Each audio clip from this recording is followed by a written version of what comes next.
누가복음 12장 13절에서 21절 말씀입니다.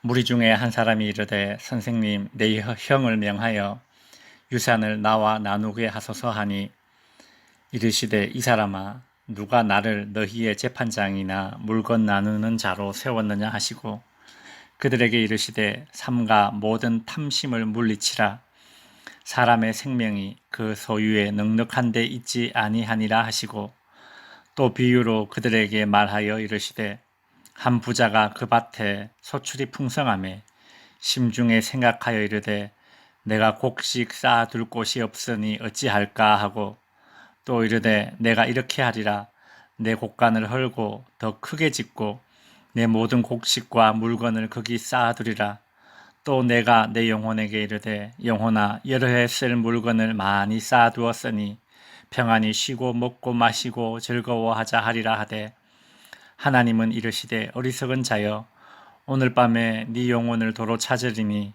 그러면 네 준비한 것이 누구의 것이 되겠느냐 하셨으니 자기를 위하여 재물을 쌓아두고 하나님께 부요하지 못한 자가 이와 같으니라. 아멘. 예수께서 제자들을 가르치고 계실 때에 한 사람이 자신의 유산 문제를 해결해 달라고 예수님께 요청합니다. 13절 무리 중에 한 사람이 이르되 내 형을 명하여 유산을 나와 나누게 하소서.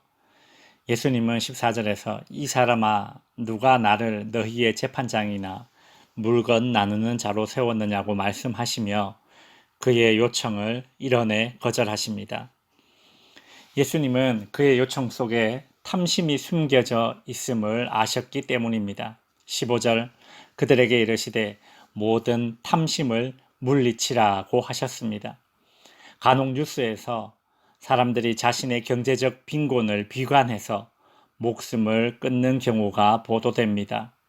예수님은 사람의 생명이 그 소유의 넉넉한 데에 있지 아니하니라고 말씀하시는데 마귀 사탄은 사람들로 하여금 소유가 넉넉해야 살 수 있다는 생각을 가지게끔 탐심을 불어 넣습니다.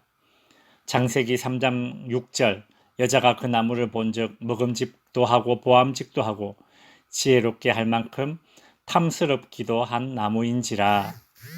여러분도 알다시피 에덴 동산에서 아담과 하와의 실패는 탐심이 발동해서 실패한 것이지 선악과 외에 다른 먹거리가 없어서 실패한 것이 아니었습니다. 예수님은 형과의 유산 문제를 해결해 달라는 사람에게 비유를 들어서 말씀해 주십니다. 16절부터 19절까지를 읽어 드릴 텐데 이 본문에서 무엇이 강조되고 있는지를 한번 맞춰 보십시오.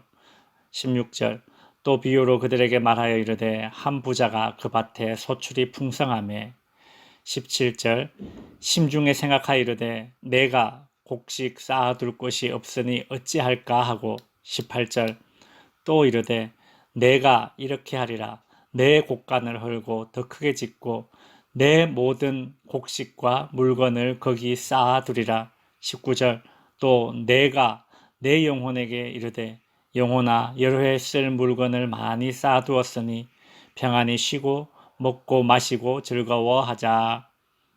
반복 강조되는 게 있지요. 무엇입니까? 17절에 내가, 18절에 내가 내 곡간을, 내 모든 곡식과 물건을, 19절에 내가 내 영혼에게.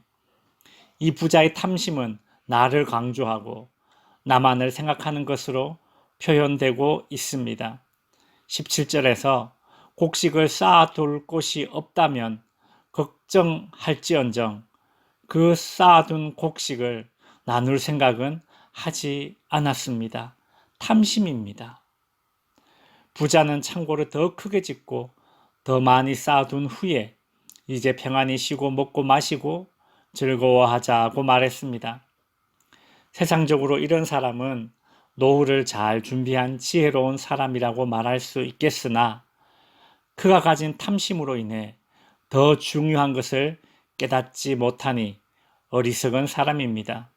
20절에 하나님이 이르시되 어리석은 자여 오늘 밤에 네 영혼을 도로 찾으리니 그러면 네 준비한 것이 누구의 것이 되겠느냐.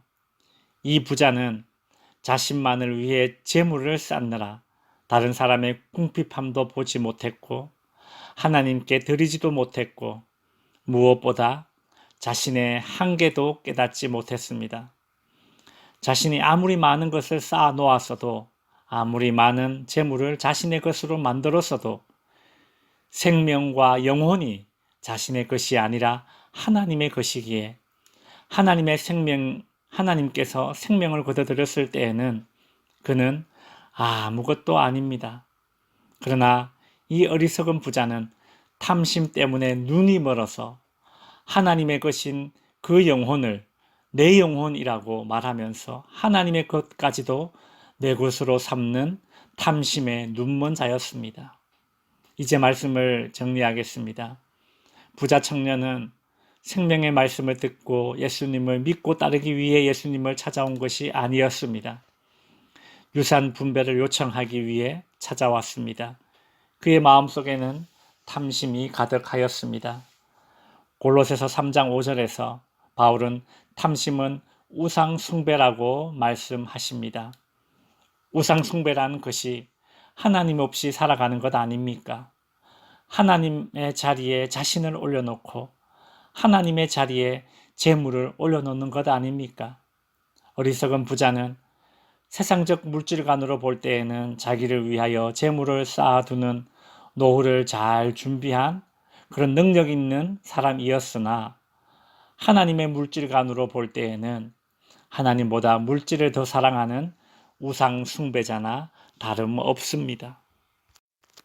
성도 여러분, 부자가 되기를 간구하셔도 됩니다. 그러나 어리석은 부자는 되지 마십시오. 되려 쌓아둘 곳이 없는 부자가 아니라 하더라도 모든 것을 하나님으로부터 온 것으로 알고 그저 잠시 빌려 쓴다는 청지기 의식으로 살아가시는 지혜로운 성도님들이 되시기를, 그래서 하나님 앞에 부유한 자들이 되시기를 주님의 이름으로 축원드립니다.